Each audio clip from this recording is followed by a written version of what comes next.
Assalamualaikum warahmatullahi wabarakatuh.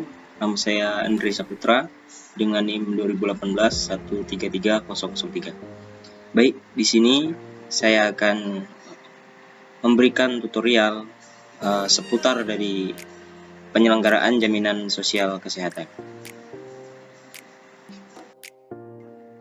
Baik, peraturan Badan Penyelenggaraan Jaminan Sosial Kesehatan itu diatur dalam Undang-Undang Nomor 6 Tahun 2018 tentang administrasi kepesertaan program jaminan kesehatan.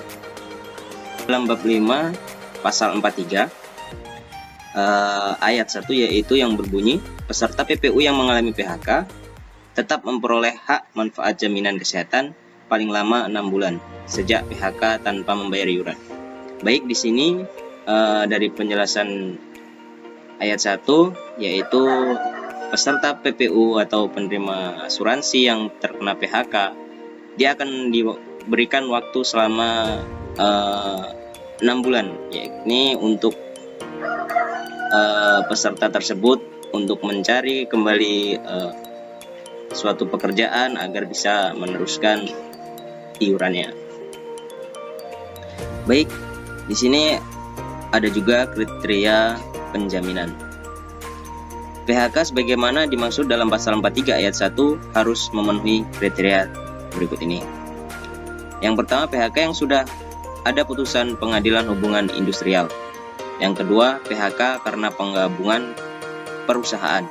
Yang ketiga, PHK karena perusahaan pailit atau mengalami kerugian. Yang keempat, PHK karena pekerja mengalami sakit yang berkepanjangan dan tidak mampu bekerja lagi. Itu adalah termasuk kriteria penjaminan bagi PHK.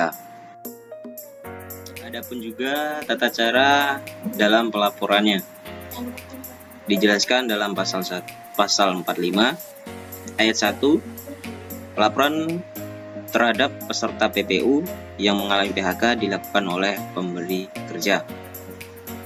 Baik, dari pasal 1 ada juga pasal 3, pelaporan sebagaimana dimaksud pada ayat 1 dilakukan dengan membawa yang pertama dokumen pembuktian PHK, dokumen data peserta PHK, dan dokumen lain sesuai dengan kriteria PHK. Baik, di sini saya menjelaskan lagi tentang syarat dalam pelaporan dalam pasal 45 tadi.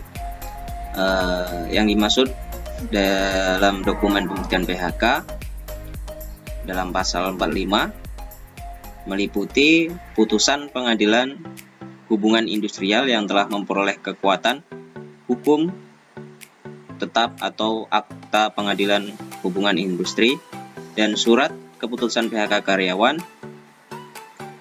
yang disahkan oleh Dinas Ketenagakerjaan.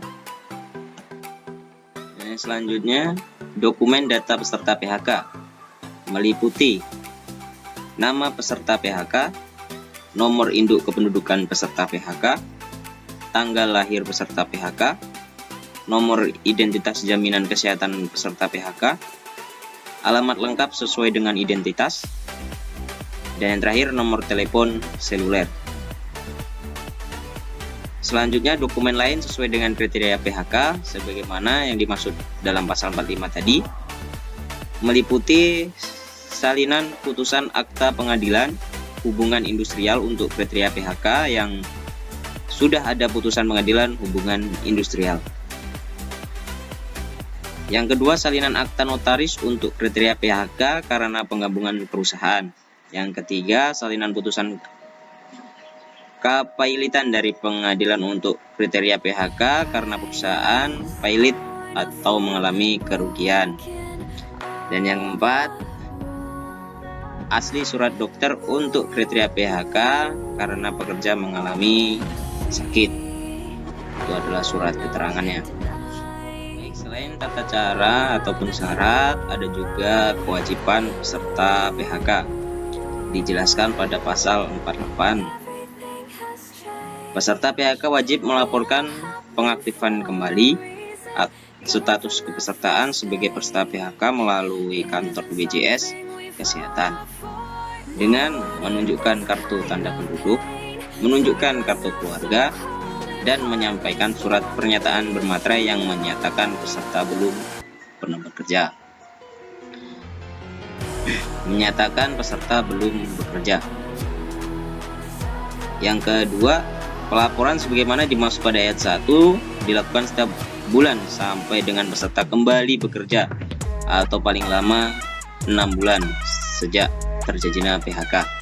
Jadi jenjang waktu paling lama maksimal setelah PHK yaitu 6 bulan lagi untuk mencari pekerjaan baru atau kegiatan baru yang bisa untuk melanjutkan iuran BPJS atau asuransi tersebut. Baik, mungkin itu saja tutorial singkat yang dapat saya sampaikan. Kurang lebihnya saya mohon maaf. Assalamualaikum warahmatullahi wabarakatuh.